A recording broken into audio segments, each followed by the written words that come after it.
하나님이 불러주셔서 그 부르심에 응답해서 우리가 이 자리에 나왔는데 은혜 주시려고 또 들려줄 말씀이 있으셔서 또 치유하실 것이 있으셔서 또 회복하실 것이 있으셔서 우리를 또 한 번 이 자리로 부르신 줄 믿습니다.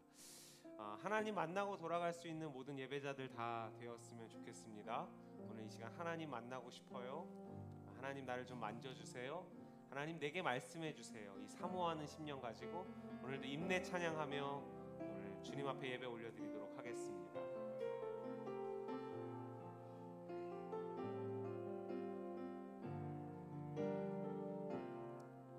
우리 모두 예배하는 자 되어 온전히 영과 진리로 주를 예배하자.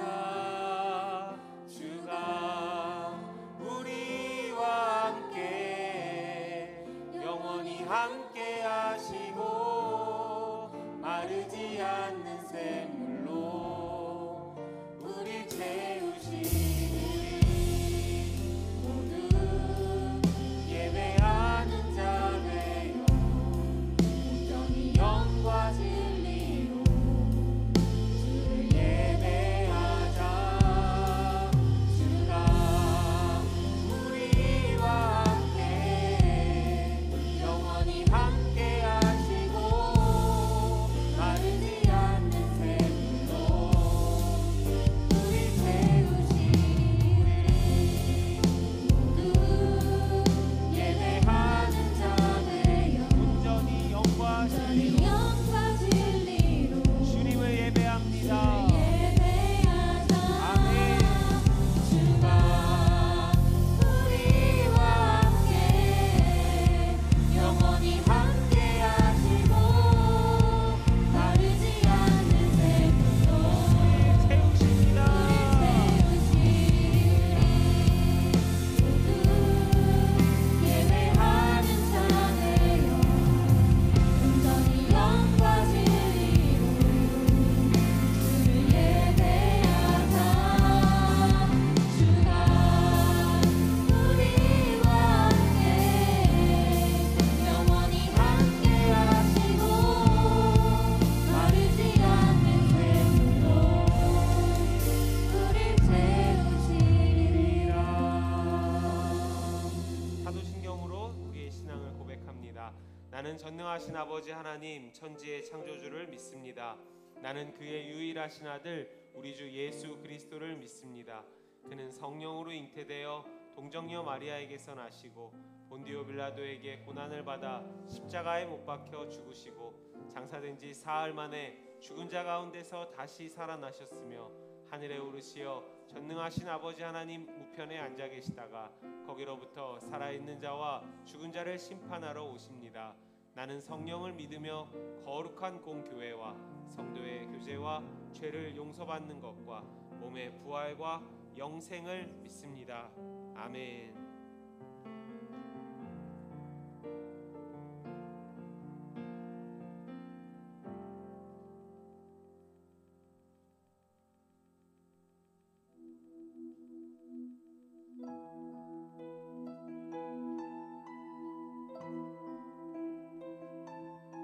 마음 모아서 하나님께 고백하며 나아가 합니다.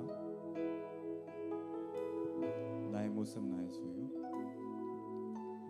나의 모습 나의 소유 주님 앞에 모두 드립니다. 모든 아픔 모든 기쁨 내 모든 눈물 받아주소서. 다시 찬양합니다. 나의 모습 나의 소유 나의 모습 나의 소유 주님 앞에 모두 드립니다. 모든 아픔 모든 기쁨 내 모든 눈물 받아주소서.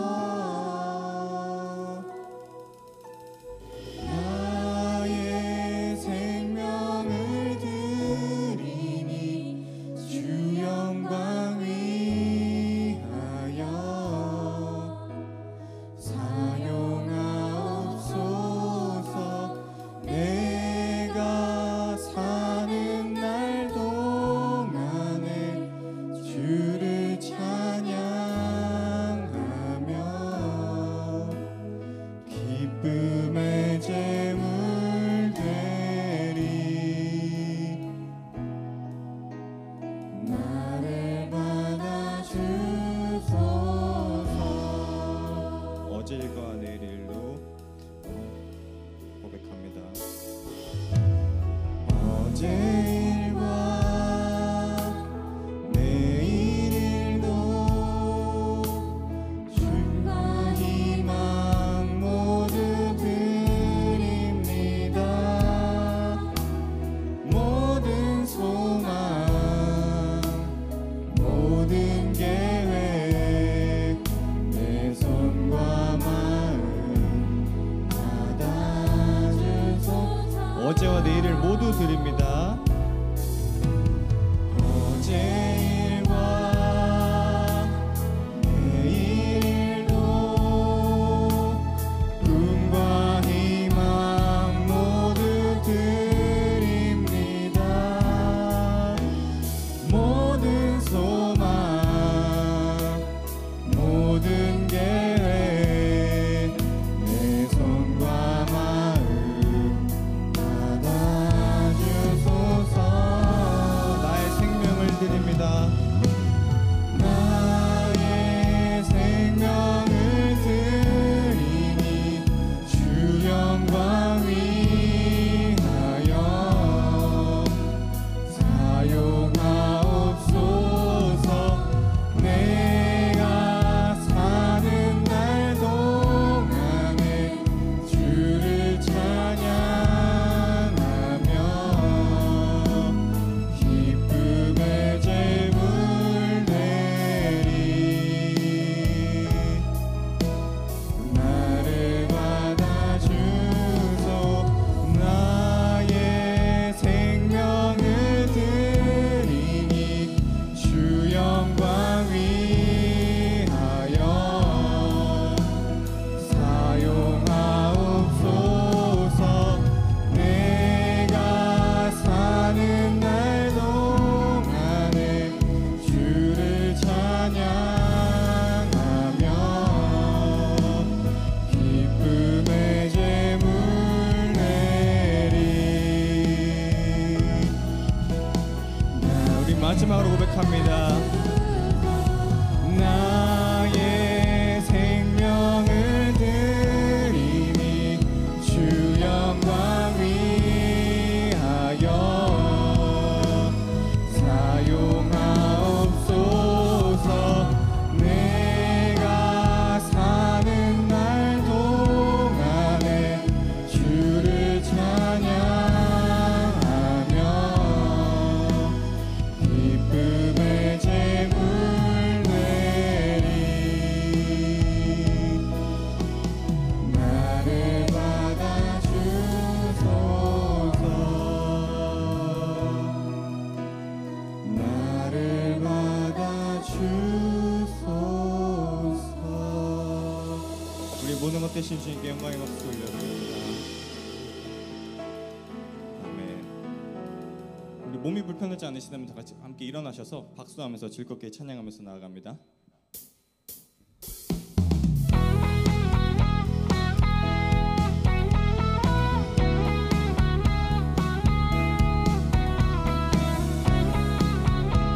우리가 동행하시는 하나님을 찬양합니다. 주와 같이 길 가는 것. 주와 같이 길 가는 것 즐거운 일 아닌가. 우리 주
같이 길 가는 것 즐거운 일 아닌가.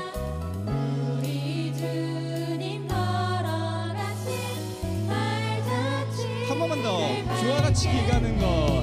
주와 같이 길 가는 것 즐거운 일 아닌가.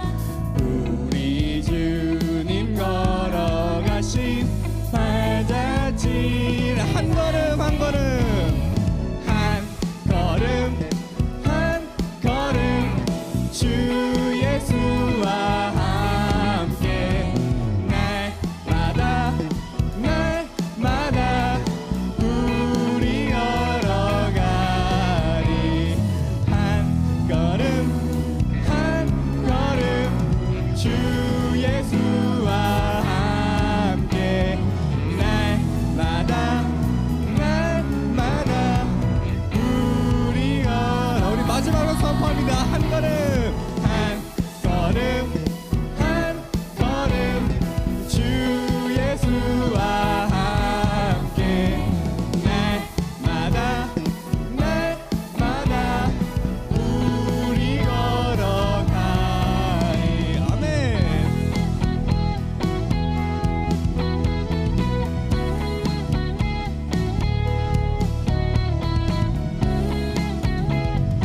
우리가 어디 가나 우리와 동행하시는 하나님께 영광의 박수 올려드립니다.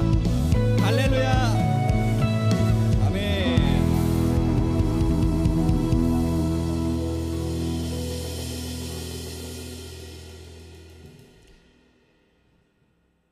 우리 계속해서 우리 함께 하신 하나님 뜻대로 살기로 다짐하는 마음으로 즐겁게 찬양하면서 나아갑니다.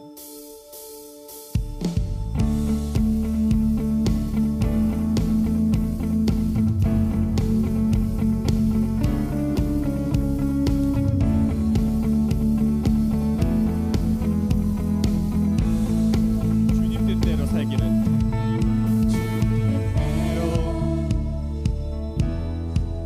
살기로 했네. 주님 뜻대로 살기로 했네. 주님 뜻대로 살기로 했네. 뒤돌아서지 않겠네. 이 세상 사람이 날 몰라줘도 괜찮습니다. 이 세상 사람 날 몰라줘도, 이 세상 사람 날 몰라줘도, 이 세상 사람 날 몰라줘도 뒤돌아서지 않겠네. 뒤돌아서지 않겠습니다. 뒤돌아서지 않겠네.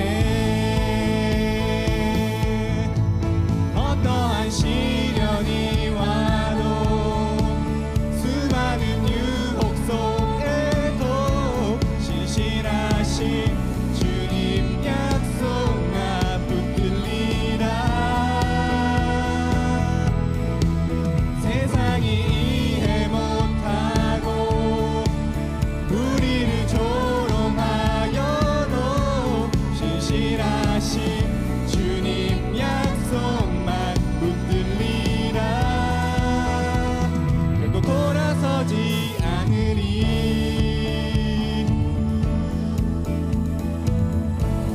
이 세상을 등지고 십자가만 바라봅니다. 세상 등지고 십자가 보내. 세상 등지고 십자가 보내. 세상 등지고 십자가 보내. 뒤돌아서지 않겠네. 우리 다시 1절로 찬양합니다. 주님 뜻대로 살겠습니다. 뜻대로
어떤 시련이 와도 어떤 시련이 와도 수많은 유혹 속에도 신실하신 주님 약속 나 붙들리라. 세상이 이해 못하고 우리를 조롱하여도 신실하신 주님 약속만 붙들리라. 마지막으로 선포합니다. 어떤 시련이 와도 어떤 시련이 와도 유혹 속에도 신실하신 주님 약속 나 붙들리라.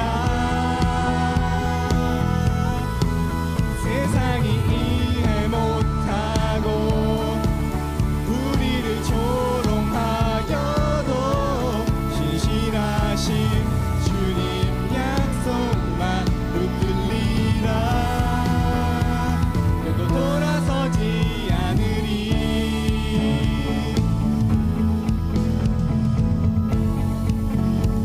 결코 돌아서지 않으리.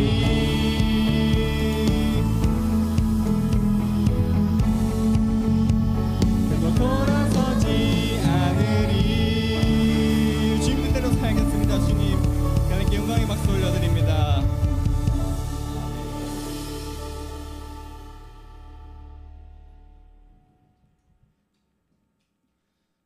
계속해서 우리 믿음 가운데 이 시련 가운데 우리를 함께 동행하시는 그 하나님 고백하면서 나아갑니다.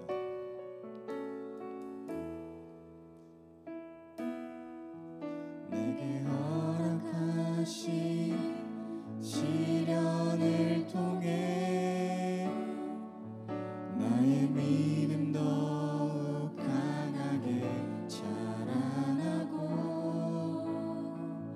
험한 산과 골짜기 지나는 동안 주께 더 가까이 나를 이끄시네.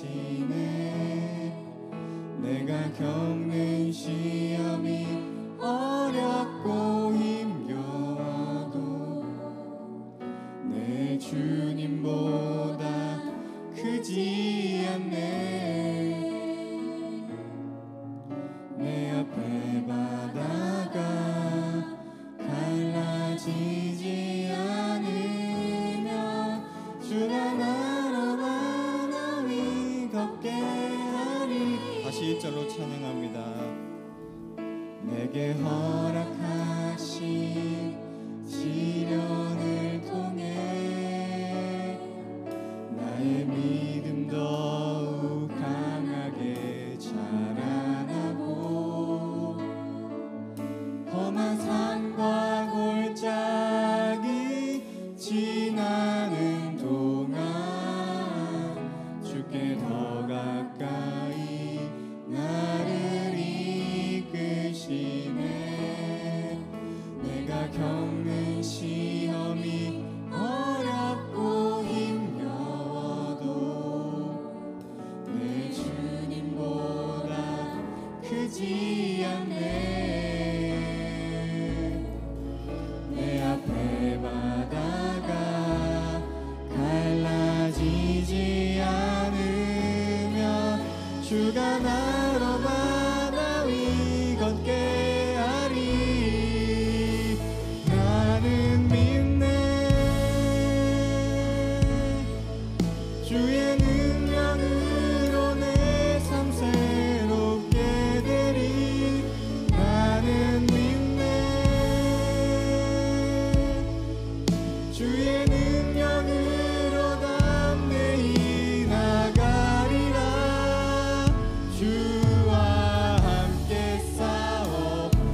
주님, 내 마음이 텅 비어 있습니다. 주님, 나의 마음을 주님의 생명으로 가득 채워 주시옵소서. 지금 성령의 은혜로 가득 채워 주시옵소서. 자꾸만 해야 한다에 묶여서 내 스스로를 갉아먹고 소모되는 인생만 살고 있습니다. 그러나 주님, 내가 주님 뜻대로 살려면, 내가 주님 말씀대로 살려면, 내가 주님을 따라 살려면 주님께서 부어주시는 말씀이 있어야만 가능한 줄로 믿습니다. 그러므로 주님, 나의 텅 빈 마음 가운데 주님 말씀을 부어주시옵소서. 가난한 나의 마음 가운데 지금 성령의 은혜를 가득 부어주시옵소서. 은혜를 부어주시옵소서. 그리하여 나의 삶을 통해서 주님 역사하여 주시옵소서. 그 말씀 가지고 우리 주님 한번 무릎 짓고 주님 이름으로 기도하면서 나아갑니다. 주여, 지금 나만 가운데 주님 말씀하여 주시옵소서. 가난한 마음 가지고 예배당에 나왔으니 주님 나의 마음을 만져주시옵소서. 나의 손을 붙잡아 주시옵소서. 내 마음을 어루만져 주시옵소서. 주님 나에게 말씀하여 주시옵소서. 지금 은혜로 살겠습니다. 주님 인도하여 주시옵소서. 주님, 나의 가난한 가운데 지금 성령의 은혜를 부어주시고 주님께서 부어주시는 말씀으로 살아가게 하여 주시옵소서. 주님 인도하신 대로 살아가는 내가 되게 하여 주옵소서. 우리 삶에 주님의 흔적을 남겨주시옵소서. 주님의 발자국을 남겨주시고 주님 내 마음 가운데 찾아가여 주시옵소서. 주님 인도하여 주시옵소서. 주님 함께 하여 주시옵소서.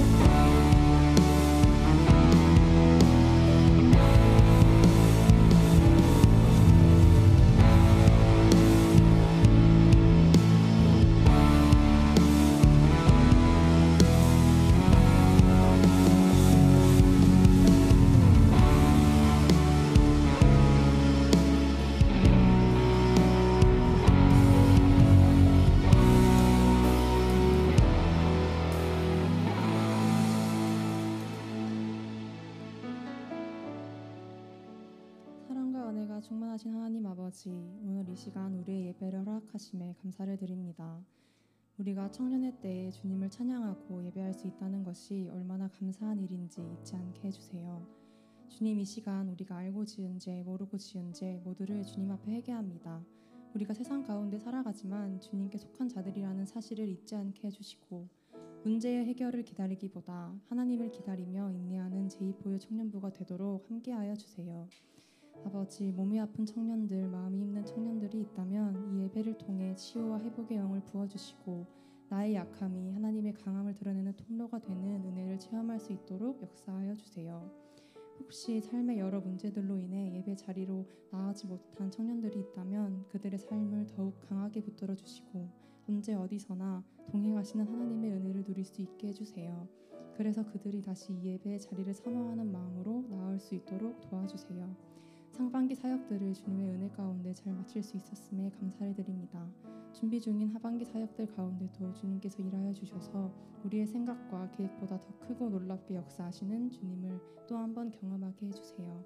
오늘 말씀 전하실 이현보 목사님께 영업관의 강건함을 허락하시고 목사님을 통해 우리의 믿음이 더욱 자라나는 우리 제1보의 청년부가 되게 해주세요. 목사님과 전도사님, 임원단, 나무지기, 셀라 찬양단, 울림, 방송팀, 예배준비팀, 그 외에도 보이지 않는 곳에서 예배를 위해 수고하고 헌신하는 모든 손길들 위해 주님의 크신 축복을 내려주세요. 예배의 시작 순간부터 마치는 순간까지 함께 하실 주님을 믿으며 이 모든 말씀 우리 구주 예수 그리스도의 이름으로 기도드립니다.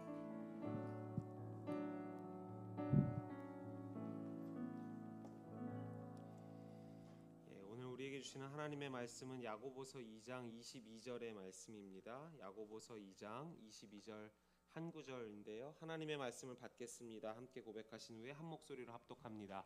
하나님의 말씀을 받겠습니다. 내가 보거니와 믿음이 그의 행함과 함께 일하고 행함으로 믿음이 온전하게 되었느니라. 아멘. 할렐루야. 조금 더 힘내볼까요? 할렐루야. 아멘. 우리 서로 조금씩 힘을 낼 때 또 같이 시너지가 나게 되어 있습니다. 힘내서 우리 서로 옆에 분과 이렇게 인사했으면 좋겠습니다. 주님을 기뻐하는 것이 우리의 힘입니다. 이왕 하는 거 대충 하지 말고 제대로 눈을 마주치시고 한 번 더 주님을 예배하는 것이 우리의 힘입니다. 네, 아멘. 이 마이크 소리 조금만 더 키워 주시겠어요? 네. 오늘 우리 말씀 짧은 구절을 읽었지만 야고보서 전반적인 내용과 주제를 다 함축해서 담아서 오늘은 믿음과 행함에 관한 말씀을 나눠 보고자 합니다. 사실 이게 종교개혁 이후로부터 함께 뜨거운 논쟁이 되어서 지금까지 이어올 만큼 정리하는 것이 쉽지는 않았지만 그 어느 때보다 제게 큰 은혜가 있었고 많은 깨달음도 있었던 이 설교인 것 같습니다. 오늘 말씀 나누는 가운데 또 저와 여러분에게 들려주시는 하나님의 음성이 임하기를 주의 이름으로 축복합니다. 오늘 야고보서에서 믿음은 뭐라고 말씀하냐면 반드시 행함과 같이 가야 한다 이렇게 말씀하고 있습니다. 믿음이 행함으로 온전하게 완성된다 이렇게 말씀하시죠. 더 나아가 행함이 없는 믿음은 죽은 믿음이다라고까지 말씀합니다. 행함이 없는 믿음은 무슨 믿음이라고요? 죽은 믿음이다 이렇게까지 얘기해요. 야고보서 2장 26절 말씀 우리 같이 한번 읽어볼까요? 2장 26절입니다. 시작. 영혼 없는 몸이 죽은 것 같이 행함이 없는 믿음은 죽은 것이니라. 아멘. 이 말씀은 우리에게 찔림을 주기도 하고 또 때로는 죄책감과 부담을 주기에 충분한 말씀입니다. 한편으로는 내 믿음이 가짜인가? 라는 생각을 한 번쯤 해보게 하는 말씀이고요. 혹여나 내 믿음이 죽은 믿음은 아닌가? 여러분, 죽은 믿음이라는 거는 무슨 뜻이에요? 하나님과 관계가 없다는 뜻이에요. 죽은 믿음이라는 건 천국도 보장이 안 되는 거예요. 믿음으로 구원받는 거잖아요.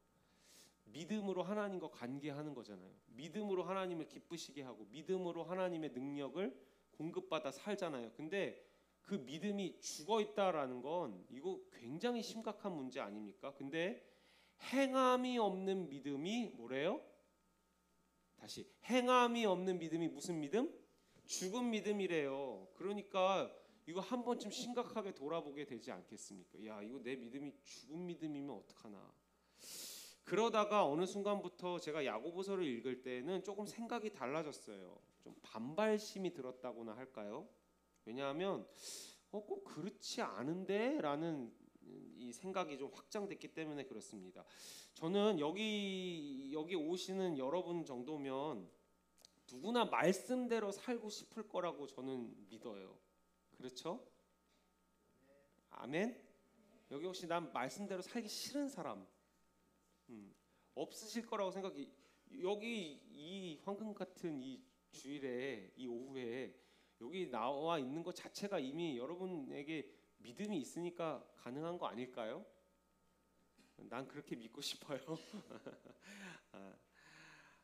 근데 그게 말씀대로 사는 게 여러분 쉬워요, 어려워요?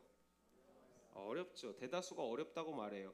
여러분 실천하기 싫어서가 아니라 솔직히 실천하고 싶어도 잘 안 될 때가 얼마나 많아요. 나무 모임에서 내가 이번 한 주간 이런 거 해보겠습니다. 저런 거 해보겠습니다. 오늘 은혜 받은 대로 살겠습니다. 하고 정말 그대로 살아지냔 말이에요. 그럼 그거 못 살았다고 해서 넌 행함이 없으니까 네 믿음은 죽은 믿음이야.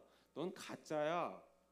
이렇게 말하면 이거 얼마나 참 난감합니까? 제가 설교를 요즘 들어서 참 많이 하는 것 같아요. 설교하는 빈도수가 늘었어요. 근데 제가 이 설교할 때 여러분 이 말씀 안 믿고 설교하겠습니까?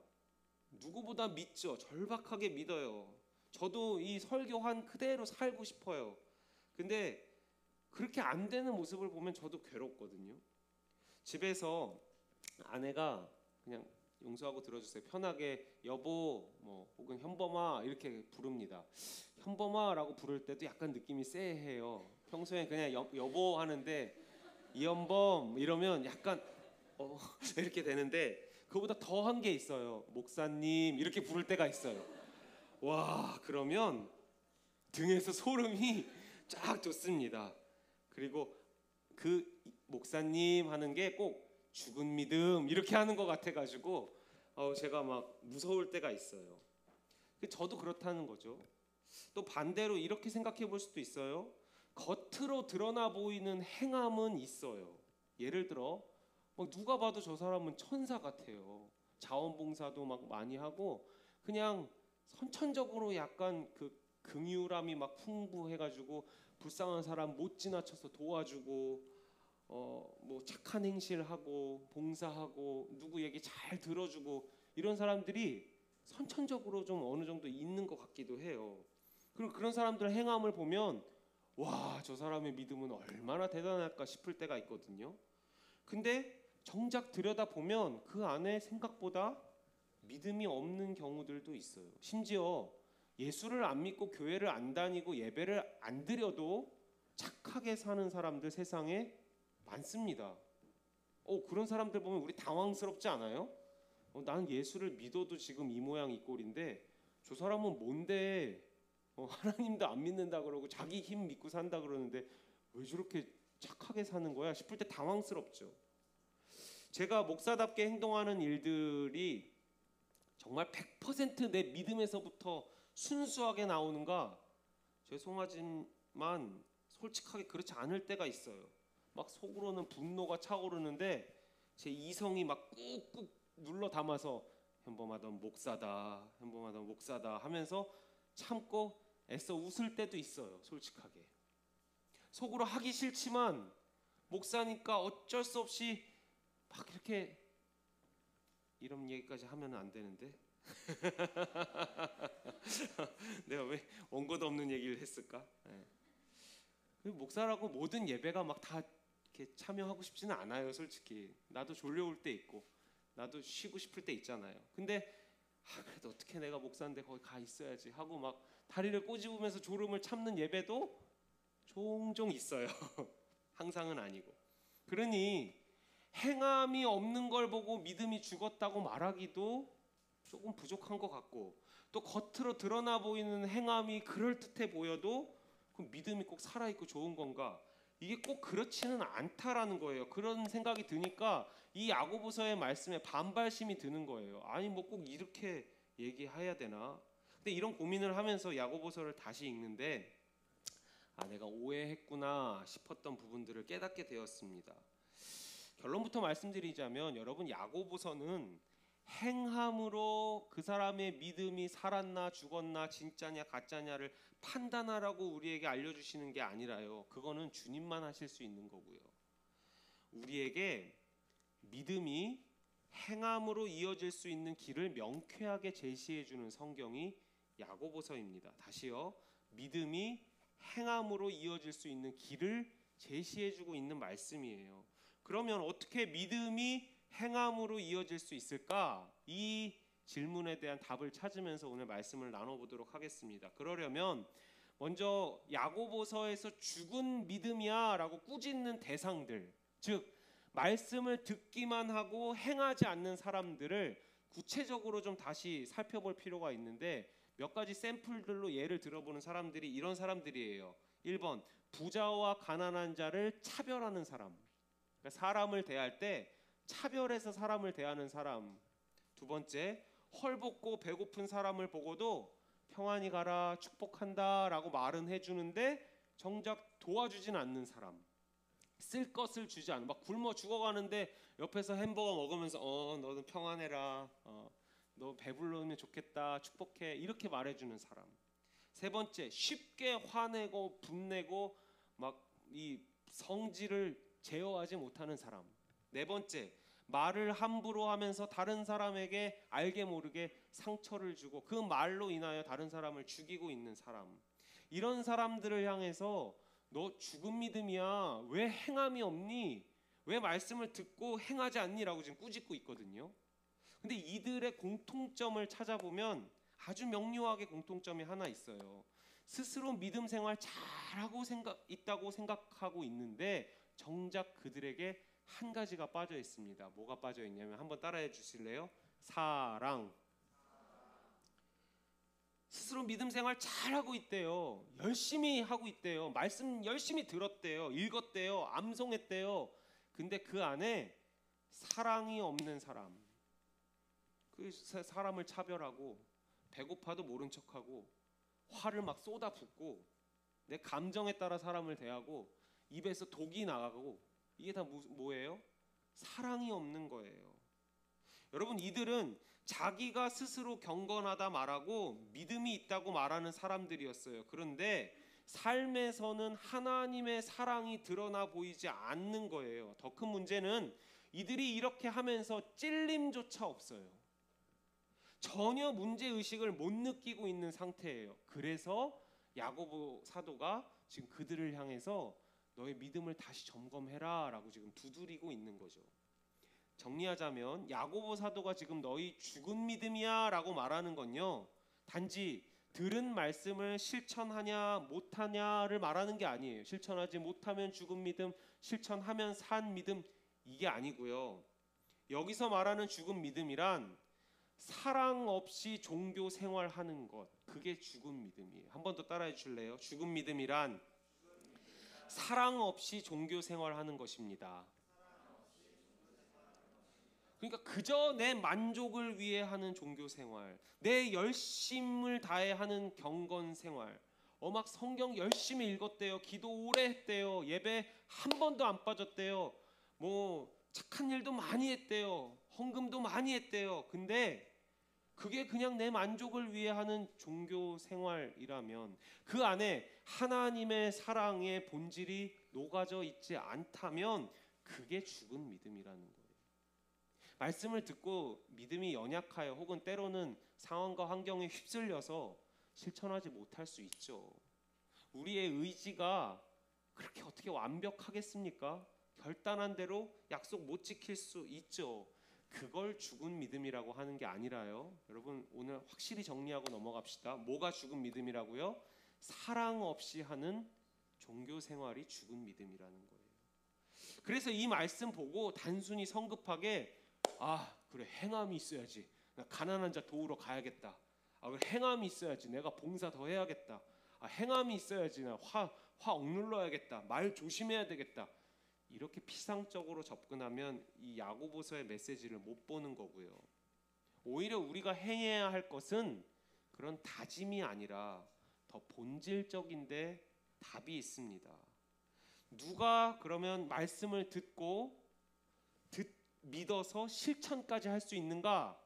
그 단서가 1장 25절에 나와요. 앞에 보시고 1장 25절 말씀 같이 한번 읽어봅시다. 시작.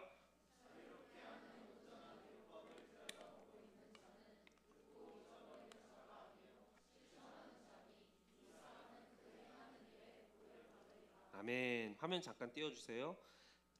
누가 말씀을 듣고 잊어버리지 않고 실천하는 자래요?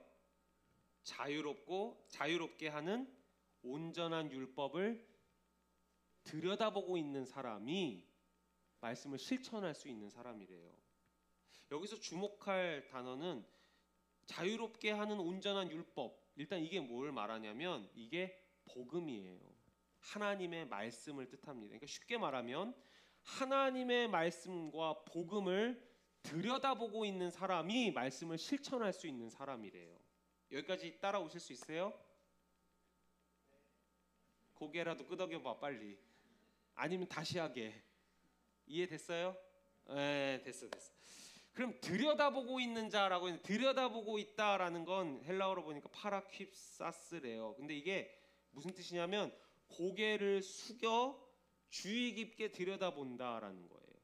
그냥 쓱 보는 거 말고 그냥 완전 거기에 파묻힐 정도로 고개를 쳐박고 있는 거. 다시 말해 깊이 묵상하고 탐구하며 몰입하고 집중하는 거. 뭐에? 복음에, 하나님의 말씀에 그렇게 고개를 파묻고 몰입하고 집중하는 사람만이 말씀을 실천할 수 있다라는 거예요. 화면 내려주셔도 됩니다. 놀랍게도 실천하자 구호 외치고 결단하는 사람이 말씀을 듣고 행하는 자가 아니라 오히려 말씀을 더욱 제대로 깊게 들여다봐서 그 말씀의 본질을 파악하는 사람, 그 말씀 그 자체에 빠져드는 사람, 그 사람이 말씀을 행할 수 있는 사람이라고 야고보서에서 알려주고 있는 거예요. 용서하고 들어주세요. 저는 제 설교가 너무 좋아요. 죄송합니다. 저는 제 설교가 너무 좋아요. 저는 그래서 꼭 집에 가서 주일 저녁이 되면 아무리 피곤해도 제 설교를 다시 듣습니다. 그리고 이건 비밀인데 유튜브에 제 손으로 제가 좋아요를 눌러요. 하나라도 보태고자. 네. 제 아내는 그런 저를 보며 혀를 끌끌 차고 나르시즘의 극치다, 저렇게 자기 자신을 사랑하는 사람을 처음 봤다, 이렇게 표현하고 고개를 절레절레 흔들면서 지나갑니다. 근데 아내한테는 이렇게 얘기하죠. 아니, 뭐가 부족했는지 피드백을 해야 될 거 아니야. 그렇게 얘기를 하죠. 실제로 보면서 이 부분에 이렇게 할 걸. 여긴 왜 이렇게 절었지? 이거 왜 이렇게 더듬은 거야? 이거 왜 이 얘기를 했어야 되는데 왜 이걸 못했지? 이제 그런 피드백들을 실제로 해요. 사실요, 제가 이렇게 여러분하고 설교하고 나서 집에 돌아가서는 만족한 적이 거의 없어요. 거의. 늘 아쉬움 투성이에요. 내가 조금만 더 잘했어도, 내가 조금만 더 원고 숙지를 더 했어도, 아쉽다라는 그런 불편한 마음들이 늘 제게 주일 저녁마다 있는데, 근데 제가 왜 제 설교가 좋다고 하고 꼭 다시 보는지 아세요? 설교를 잘하는 내 모습을 즐기려고 보는 게 절대 아니에요, 여러분. 오해하지 마세요. 이 설교에 저에게 주시는 하나님의 말씀이 담겨 있기 때문에 아무리 피곤해도 제가 다시 한번 그 말씀을 들으려고 봅니다. 분명히 여러분을 생각하면서 말씀을 준비했어요. 여러분을 위해 기도하면서 이 말씀을 준비한 설교예요. 근데 꼭 이 설교 안에 저에게 주시는 말씀이 있더라고요. 왜 그럴까 봤더니 이 본문 말씀에 대해서 이 자리에서 누구보다 제가 더 많이 한 주 동안 씨름했잖아요. 누구보다 이 말씀을 이해해 보려고, 누구보다 이 말씀의 본질이 뭘까, 진짜 의미하는 게 뭘까 막 씨름했잖아요. 깊이 들여다봤잖아요. 그래서 여기 있는 누구보다 이 설교, 이 말씀 속에서는 제게 주시는 하나님의 말씀이 잘 들리는 거예요. 말씀을 한번 휙 읽고 듣고 넘기는 것과 한번 그냥 웃으면서 듣고 그냥 좋은 말씀이었어 하고 지나가는 것과 반복해서 계속 묵상하고 씨름하며 이것이 나의 삶에 어떻게 하나님이 주시는 말씀일까를 싸워본 사람하고는 질적으로 차이가 날 수밖에 없어요. 그래서 여러분, 여러 말씀을 산만하게 많이 읽는 것보다 오히려 한 말씀을 반복해서 한 주간 되뇌이는 게 때로는 하나님을 깊게 만날 수 있는 통로가 된다는 사실을 기억하셨으면 좋겠어요. 한번 더 따라해 볼까요? 반복이 힘이다. 말씀은 반복할수록 힘이 있어요. 나 저거 아는 말씀인데 하지 마시고, 낯설게 보시면서 나 저 들었던 말씀인데 하지 마시고, 새롭게 보시면서 한번 씨름해 보세요. 그 안에서 하나님이 진짜 말씀하시는 것이 뭘까, 나에게 주시는 음성이 뭘까 씨름하는 자, 그래서 비로소 그 말씀의 본질을 찾은 자가 말씀을 행할 수 있는 사람까지 된다라는 것입니다. 자, 그럼 조금 더 구체적으로 제가 설명드릴게요. 말씀 속에서 깊이 들여다보면서 뭘 찾아야 할까요? 이런 질문 드시죠. 뭐 계속 똑같이 읽기만 하면 안 되는 거잖아요. 읽으면서 뭘 찾아야 이게 믿음이 행함으로 이어질까요? 두 가지만 정리하고 오늘 말씀 정리하겠습니다. 믿음이 행함으로 이어지려면 첫 번째, 말씀 속에서 하나님의 마음을 발견해야 돼요. 한번 같이 읽어주실까요? 시작. 말씀 속에서 하나님의 마음을 보라. 아멘. 말씀을 쓱 보면요, 성경책을 쓱 읽어보면요, 종교인이 될 가능성이 매우 높습니다. 왜냐하면 이렇게 해라, 저렇게 해라, 이거 하지 말아라, 이거 이렇게 살아라, 이런 명령들이 성경에 꽤 많이 나오거든요. 그 겉만 보면 종교적인 규칙과 법과 종교적인 언어, 문화만 배워갈 수 있어요. 그런 사람들이 생각보다 교회 안에 많습니다. 그래서 이들은 늘 말씀을 읽을 때마다 부담스럽게 짐을 더 얹어가는 느낌을 받아요. 혼나는 것 같고, 신앙생활이 늘 밀린 숙제 같죠. 또 그렇게 못 살았는데 하고 이 자리에 오신 분들이 계실지 모르겠어요. 그리고 내 나름대로 숙제하듯이 선행하려고 애쓰고 말씀 결단한 대로 실천한다고 애쓰지만 방금 여러분 다 고백하셨듯이 잘 안 되잖아요. 그건 아주 미미해요. 근데 이게 야고보서에서 꾸짖는 죽은 믿음의 특징이에요. 종교 생활. 규칙과 법과 문화와 전통은 붙들고 있는지 몰라도 그 안에 담겨져 있는 하나님의 진심, 하나님의 마음, 하나님의 사랑, 그걸 말씀 속에서 만나지 못하면 종교 껍데기, 그냥 겉으로 보이는 것만 행할 뿐이라는 거예요.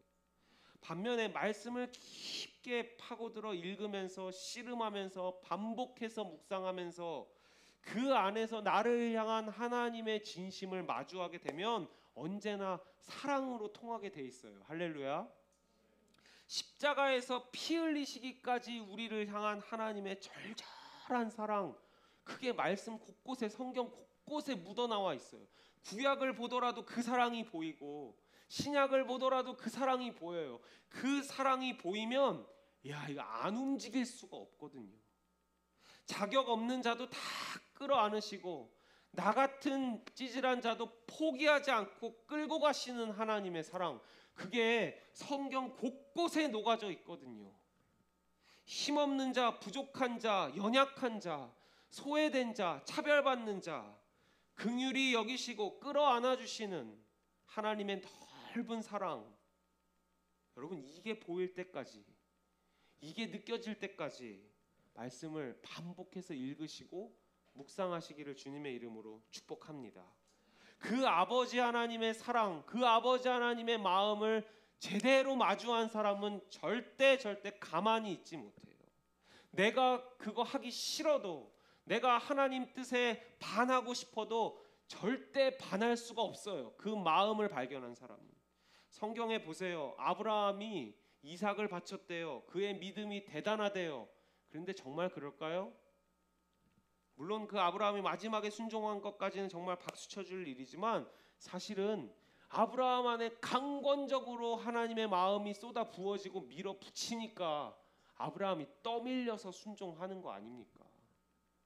모세, 처음부터 모세가 내 백성들 출애굽해가지고 그렇게 하나님의 백성 만들겠다고 했나요?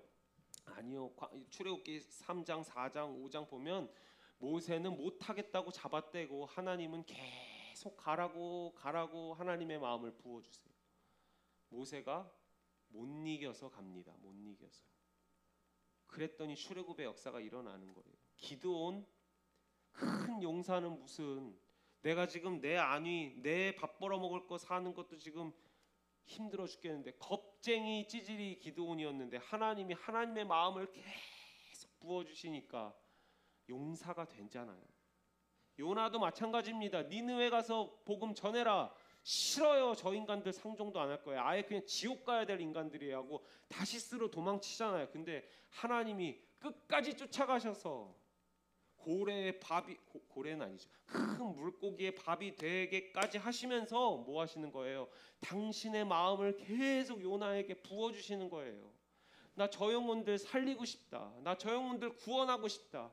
이게 요나를 못 견디게 해서 요나가 실천하는 거예요. 하나님의 마음이 부어지는 자가 믿음을 행함으로 옮길 수 있다고요. 여러분 이 시간 주의 마음이 부어지기를 주의 이름으로 축복합니다. 하나님의 마음이 부어지면 지금 내가 뭘 구해야 되는지도 보여요. 더 쉽게 말하면 내가 뭘 기도해야 되는지도 보여요. 기도 제목이 바뀌어요. 쓸데없이 정욕과 욕심과 남과 비교해서 헛된 거 구하지 않아요. 그냥 나무에서 자꾸 기도 제목 나누라니까, 자꾸 목사님이 기도 제목 나누라니까 마지 못해가지고 건강하게 해주세요. 뭐 이런 기도 세계 평화를 위해서 인류 통일되게 해주세요. 뭐 이런 거 말고, 그 왜 그런 줄 아세요? 진짜 내가 뭘 기도해야 될지 몰라서 그래요. 말씀을 깊이 들여다보면 하나님의 마음이 보여요. 하나님의 마음이 나에게 부어져요. 그러면 내가 지금 뭘 해야 될지가 보여요. 할렐루야. 내가 뭘 기도해야 될지가 보여요. 거기서 하나님의 음성이 들려요. 그 음성이 들리면 진짜 내가 이걸 가지고 기도해야 되겠다. 기도하지 않고는 못 베길 정도로 하나님이 밀어 넣으신다니까요. 여러분 그 경험을 하실 수 있기를 축복합니다. 그래서 기도가 달라지고, 기도가 달라지면 보는 게 달라지고, 보는 게 달라지면 선택하는 게 달라지고, 행실도 달라지고, 말도 달라져서 어느 순간 보면 내가 이렇게까지 변화가 돼 있나 하고 간증하는 단계까지 간다는 거예요. 이 하나님의 집요한 사랑, 하나님의 강권하시는 마음이 오늘 이 시간 여러분에게 부어져서 여러분의 기도 제목이 바뀌고, 선택이 바뀌고, 말이 바뀌고, 인생이 바뀌기를 주님의 이름으로 축복합니다. 믿음이 행함으로 이어지려면 두 번째, 한번 같이 읽어봅시다. 시작. 말씀에 완전히 빠져들어가서 그 안에서 하나님의 마음을 발견한 사람은 동시에 그 하나님의 마음에 비춰진 자신을 보게 됩니다. 내려주셔도 돼요. 하나님의 마음과 하나님의 사랑과 그 아들까지 내어주신 복음이 진짜 내 안에 쿵 하고 말씀 속에서 찾을 수만 있다면, 그러면 그 다음에 내가 보이기 시작하는데 나의 비참한 죄가 비로소 보이기 시작해요. 그냥 보이는 게 아니고요, 저 밑에서부터 끌어오르는 애통함이 올라와요. 뭐가 올라온다고요? 애통함이요. 그럼 비로소 뭘 돌이켜야 되는지도 보여요. 뭘 회개해야 되는지가 제대로 보여요. 여러분, 영적으로 침체된 사람들의 특징이 뭐냐면 죄에 대해서 애통함이 사라져요. 영적으로 깨어있지 않는 사람들은 죄에 대한 애통함이 없어요. 그래서 뭘 돌이켜야 하는지, 뭘 회개해야 하는지 잘 몰라요. 아까 말씀을 듣고 행하는 사람은 말씀 속으로 깊이 들어가 본질을 발견하라고 제가 말씀드렸잖아요. 근데 야고보서에서 또 하나 정반대의 케이스를 설명해 줍니다. 듣고도 행하지 않는 사람, 이 사람을 야고보서에서 어떻게 비유하냐면 1장 23절 24절 우리 같이 한번 읽어볼게요. 시작. 누구든지 말씀을 듣고 행하지 아니하면 그는 거울로 자기의 생긴 얼굴을 보는 사람과 같아서 제 자신을 보고 가서 그 모습이 어떠했는지를 곧 잊어버리거니와. 말씀을 들었는데 행하지 않는 사람들의 특징을 뭘로 비유해요? 거울로 자기 얼굴을 보는 사람과 같대요. 그럼 이게 좋은 거 아닌가? 자기를 자꾸 비춰보고 이렇게 반성하면 좋은 거 아닌가? 근데 특징이 뭐예요? 24절 보고 가서 잊어버린대요. 이게 도대체 무슨 말일까? 제가 말씀 준비하면서 진짜 오래 씨름했어요. 근데 제가 이해한 바는 이렇습니다. 제가 예를 들어볼게요. 제가 거울을 이렇게 봤는데 여기에 검은 게 묻은 게 보였어요. 묻었네. 이거 세수해야겠다. 지워야겠다. 그리고 이제 거울을 닫고 나갔는데 누가 목사님 말고 불러서 막 정신없이 또 갑자기 또 막 기도해주고 사역해주고 하다가 잊어버린 거예요. 그리고 그냥 묻힌 채로 다닌다는 거죠. 그럴 수도 있겠다 싶으면서도 어떻게 그걸 잊어버릴 수 있지? 라는 생각이 들 수도 있죠. 근데 만약에 그런 사람이 있다면 어떻게 그걸 보고도 잊어버릴까요? 분명히 닦아야지 생각했는데 이거 묻었다, 이거 더럽다, 지워야지, 이거 창피하다 생각하고 마음 먹고 결단했는데 왜 가서 잊어버릴까요? 대수롭지 않아서 그래요. 대수롭지 않아서. 더 편하게 말하면 그래도 되니까 그런 거예요. 그래도 된다고 생각하니까. 안 지워도 크게 지장이 없으니까. 여러분들이 저를 보면서 목사님 저기 검은 거 묻었는데 저거 안 닦고 계시네, 그렇게 생각할지 모르지만 그렇다고 저를 죽이거나 여러분들이 어떻게 하시겠어요? 제가 대림교회에서 그것 때문에 쫓겨나겠어요? 근데 만약에 제가 이거 묻은 것 때문에 진짜 큰 사고가 난다라고 생각을 해보세요. 이 대형 사고가 난다. 아마 그거 가지고 유튜브에 생중계된다 생각하면 제가 무슨 수를 써서라도 지웠을 거라고요. 죄를 보긴 봤어요. 말씀을 보니까 나를 비춰서 보긴 봤어요. 근데 반성은 했는데 애통함까지는 못 갔다 이 말이에요. 건강검진을 했는데 암이 있대요. 그럼 여러분 내비둬 하시겠어요? 맞다 까먹었다 하시겠어요? 죽고 사는 문제면 애통함을 가지고 수술하겠죠. 바로 그 차이라는 거예요. 아까 죽은 믿음이라고 했던 사람들, 그 종교 생활하는 사람들은 안타깝게도 뭘 회개해야 할지를 몰라요. 회개하자 회개하자 맨날 구원을 외치는데 뭐 막 몇천 명씩 몇만 명씩 대형 운동장에 모여가지고 회개 집회도 하는데 정작 뭘 돌이켜야 될지를 몰라요. 아니 안다고 하더라도 맨날 반성만 할 뿐이지. 그리고 돌아가서 잊어버린다니까요. 아 맞다, 나 그 거울로 묻은 거 봤었는데. 그리고 또 말아요. 왜? 애통함이 없으니까. 거기까진 못 건든 거예요. 그러니까 진짜 내 행함엔 변화가 없는 거예요. 그러나 여러분, 우리가 정말로 제대로 복음 앞에 서고 예수 그리스도의 십자가 앞에 서고 말씀 앞에 서면요, 죄에 대한 애통함이 터져 나와요. 저는 우리 청년들 안에 이 죄에 대한 애통함이 이 시대 가운데 회복되기를 주님의 이름으로 축복합니다.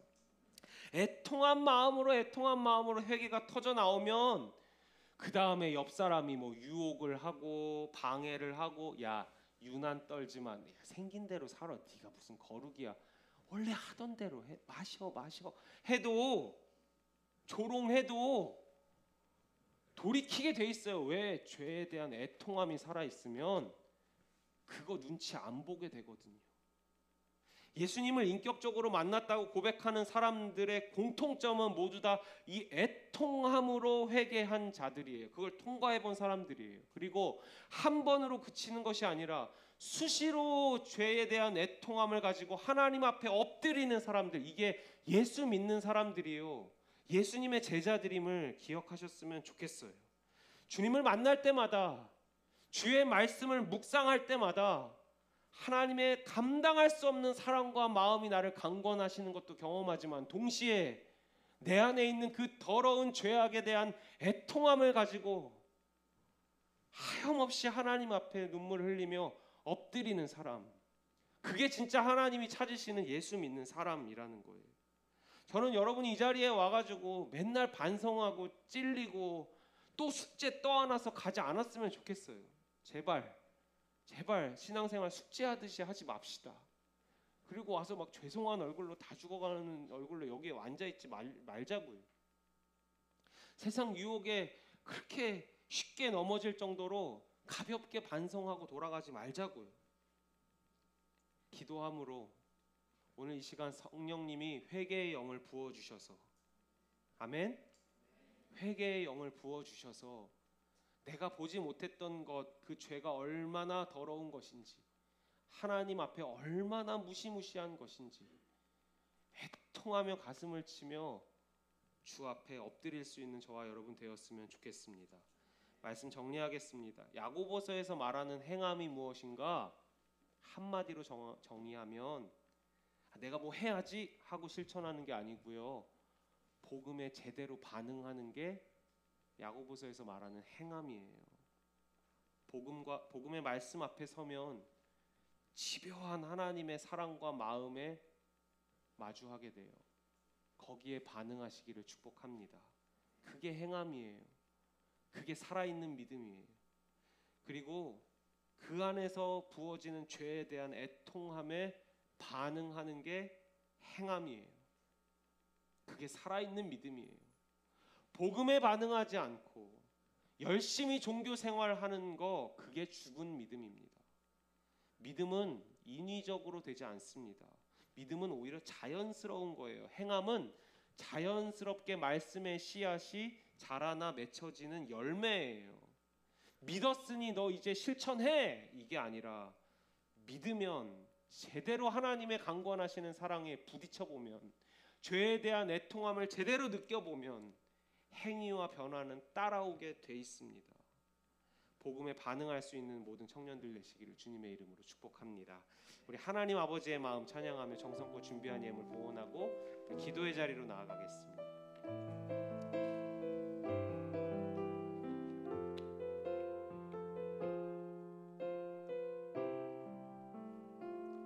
아버지, 당신의 마음이 있는 곳에 나의 마음이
믿음에서 벗어나 정말 살아있는 믿음, 리빙 페이스로 여러분 살고 싶으십니까?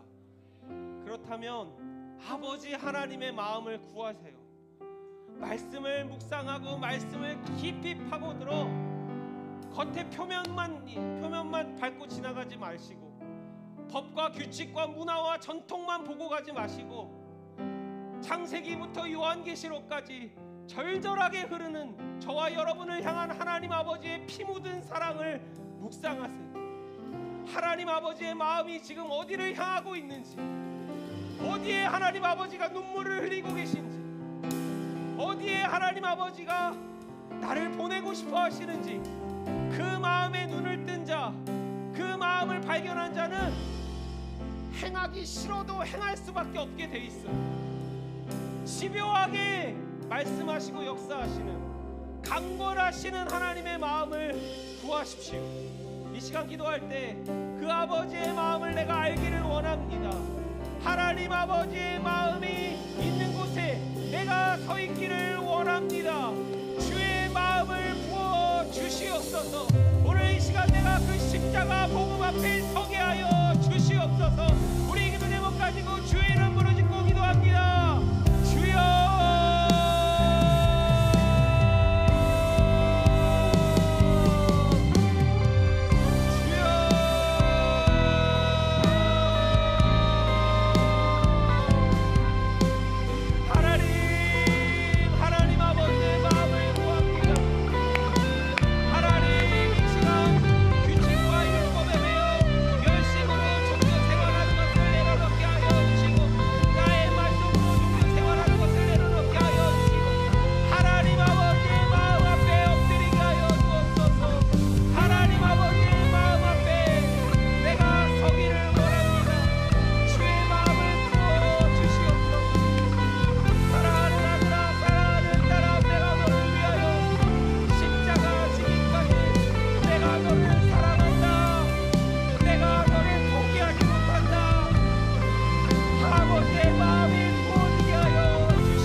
하나님 그 십자가 복음 앞에서 나를 향하신 그 순전한 하나님의 사랑 앞에서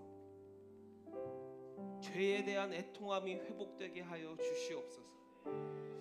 그저 반성만 하고 돌아가지 않게 하여 주시고 세상 유혹과 조롱과 사람들의 수군거림을 이길 수 있을 만큼 내 안에 그 죄에 대한 애통함이 회복되게 하여 주시옵소서. 더 이상 더러운 자리에 머물러 있지 않게 하여 주시고 이제는 빠져나오게 하여 주시옵소서. 하나님, 나의 죽어있는 것 같은 의지가 살아나게 하여 주시옵소서. 내 힘으로 할 수 없는 순종이 회개에 대한 애통함의 힘으로 가능케 되게 하여 주시옵소서. 이 시간 기도할 때 주여 회개의 영을 부어 주시옵소서. 죄에 대하여 내가 바로 눈을 뜨게 하여 주시고 애통함이 회복되게 하여 주시옵소서. 이 기도 제목 가지고 다시 한번 기도하며 나아갑니다. 주여,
회개를 방해하는 것 중에 하나가 죄를 합리화하는 것입니다. 죄를 끊임없이 합리화해서 대수롭지 않게 만들어 죄에 대한 애통함으로 접근하지 못하게 하는 게 마귀의 전략입니다. 여러분, 그 전략에 넘어가지 마시기 바래요. 합리화하지 마세요. 죄는 죄입니다. 끊어내야 합니다. 돌이켜야 합니다. 타협의 여지가 없습니다. 이 시간 한 번 더 기도하실 때, 하나님, 내가 더 이상 합리화하지 않게 하여 주시고 이 죄에 대한 애통함을 가지고 주님 앞에 나아가 주의 긍휼하심과 구원을 얻게 하여 주시옵소서. 그러한 자를 하나님이 불쌍히 여겨주시고 하나님이 불쌍히 여기시는 자를 구원하실 거예요. 하나님이 구원하시면 죄는 끊어지게 되어 있습니다. 떠나가게 되어 있습니다. 누가 하라고 해도 미워지게 되어 있어요. 싫어지게 되어 있어요. 지금 이 순간 결정하세요. 여러분, 더 이상 합리화하지 않겠습니다. 더 이상 끌려다니지 않겠습니다. 주여, 내가 빠져나오게 하여 주시옵소서. 주여, 내가 거룩을 향하여 달려가게 하여 주시옵소서. 우리 기도 제목 가지고 다시 한번 기도함으로 나아갑니다. 주여,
날마다 주의 십자가 사랑 앞에 서게 하여 주시옵소서. 주의 십자가 공의 앞에 서게 하여 주시옵소서. 피상적으로 말씀을 읽고 피상적으로 반성하고 대수롭지 않게 지나치지 않게 하여 주시옵소서. 성경 구석구석마다 흐르는 그 하나님 아버지의 사랑이 오늘 모든 당신의 아들 딸들을 압도하게 하여 주셔서 그 강권하시는 사랑, 그 포기하지 않는 사랑으로 우리 청년들을 붙잡아 주셔서 넘어진 자들을 일으켜 세워 주시고 앞이 보이지 않는 자들에게 소망을 더하여 주시며 연약한 자들에게 필요한 은혜와 힘을 부어 주시옵소서. 우리 청년들이 아버지 하나님의 마음으로 움직이기를 원합니다. 단지 나의 결단이 아니라 아버지 하나님의 강권하신 마음에 못 이겨 순종하는 당신의 아들 딸들이 되게 하여 주시옵소서. 하나님 아버지의 마음을 부어주셔서 저들의 기도가 바뀌게 하여 주시고 저들의 시선이 바뀌게 하여 주시고 저들의 말이 바뀌게 하여 주시고 저들의 선택이 바뀌게 하여 주시며 저들의 인생과 운명이 바뀌게 하여 주시옵소서. 또한 하나님, 우리 안에 죄에 대한 애통함이 회복되기를 원합니다. 이 시대가 죄에 대한 애통함을 잃어버린 시대입니다. 그저 내가 괜찮으면 다 괜찮은 거라고, 아닌 것도 아니라고 말을 못하는 시대에 우리가 살아가고 있습니다. 그러나 하나님, 우리가 말씀을 깊이 파고들며 주의 십자가 앞에 서서 정직하게 우리의 죄를 직면하게 하여 주시옵소서. 더 이상 나의 영혼이 그 더럽고 추악한 죄 가운데 방치되지 않게 하여 주시옵소서. 사랑하는 우리 아들 딸들이 더 이상 그 더러운 죄악에 묶여있지 않게 하여 주시옵소서. 빠져나오게 하여 주시옵소서. 합리화하지 않게 하여 주시옵소서. 죄가 미워지고 싫어지고 끊어지는 역사가 오늘 이 시간 일어나게 하여 주시옵소서. 회개의 영을 부사에 통함으로 주님께 나아갈 때마다 주여 구원의 기쁨을 더하여 주시고 구원의 감격을 더하여 주시고 감사할 이유와 찬양할 이유가 생각나고 넘쳐나게 하여 주셔서 저들의 입술이 찬양하게 하여 주시며 간증하게 하여 주시고 예수님을 증언할 수 있는 증인으로 살아가는 청년들이 다 되게 하여 주시옵소서. 정성껏 준비한 예물 하나님 앞에 봉헌합니다.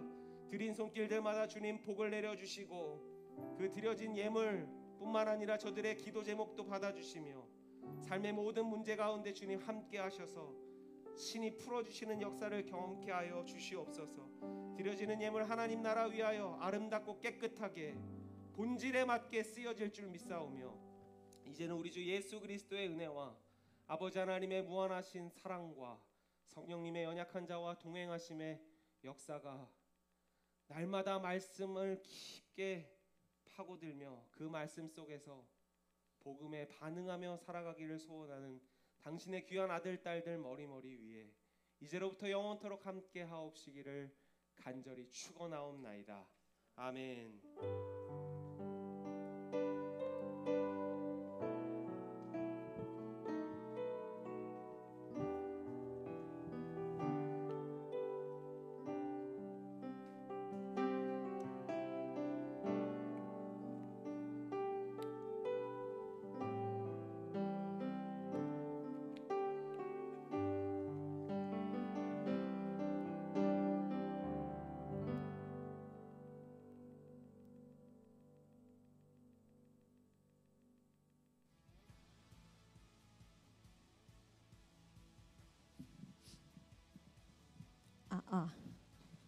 네, 말씀 가운데 우리의 지독한 죄성과 예수 그리스도의 집요한 사랑을 발견해 주님께서 우리에게 주시는 거룩한 부담감을 기쁨으로 자유함으로 감당해내는 제2포유 청년부 되기를 소망하며 예배에 오신 한 분 한 분을 환영하고 축복합니다. 네, 첫 번째 광고는 저희 성경 스케치 이번 주 토요일까지 이제 신청을 받거든요. 그래서 많이 신청해 주시면 감사하겠고요. 지금까지 생각보다 되게 많은 인원이 신청을 했어요. 그래서 약간 다 같이 하는 김에 으쌰으쌰 해가지고 성경 구약을 한번 통독을 해보는 걸로 해보시면 좋을 것 같습니다. 그리고 이번 주 토요일날 신청은 이번 주 토요일날 마감인데 주중에 아마 카톡방이 개설될 거예요. 그래서 신청하고 싶으신 분들은 최대한 오늘 중에 신청해 주시면 감사하겠습니다. 그리고 다음 광고는 이제 성경 스케치 사전 모임이 있어요. 그래서 저희가 신청 구글 폼에 작성해뒀었는데 이제 첫 번째 모임이 다음 주 주일 오후 4시에 2층 여기 저 끝에 다목적실이 하나 있거든요. 그래서 거기서 모임을 진행할 예정인데 그 나무 모임에 좀 지장이 안 가게끔 하려고 오후 4시로 잡았습니다. 그래서 나무 모임 끝나고 다 가지 마시고 성경 스케치 신청하신 분들은 사전 모임 와주시면 감사하겠습니다. 그리고 다음 광고는 이제 저희 여름 수련에 관련된 광고인데요. 날짜는 8월 14일부터 16일 이렇게 2박 3일로 정해졌습니다. 그리고 장소도 도봉 숲성마을로 작년이랑 동일한 위치인데 지금 보니까 여름 휴가 작성하시고 이런 분들 많으셔서 미리미리 광고하니까 날짜 확인해 주시고 많이 참여할 수 있도록 시간 조정해 주시면 감사하겠습니다. 저희 주제 말씀 다시 앞으로 넘겨주시겠어요? 주제는 습으로 여기게 되리라라는 주제고요. 말씀은 이사야 32장 15절 말씀인데 말씀 한 번씩 읽어보시면서 또 기대하는 마음으로 여름 수련에 잘 같이 준비하면 좋겠습니다. 다음 넘겨주시면 오늘은 예리나무가 임사로 섬겨주셨고요. 다음 주는 예지나무가 임사입니다. 그래서 대표 기도자 선정해서 알려주시면 감사하겠습니다. 그리고 오늘 세 가족이 4분 오셨는데 이제 1, 2주차 모임은 202호에서 진행되고 3주차 모임은 201호에서 진행됩니다. 그리고 4주차로 오신 청년 계신 걸로 알고 있는데 예배당 뒷자리에서 목사님하고 오늘 모임하도록 하겠습니다.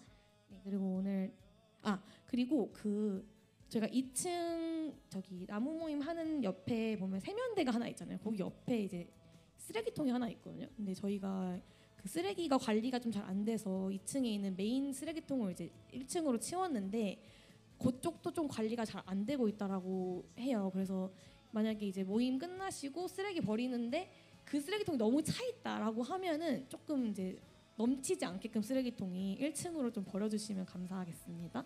오늘 2부 순서는 나무 모임으로 진행됩니다. 네, 나무 모임 잘 하고 조심히 돌아가세요.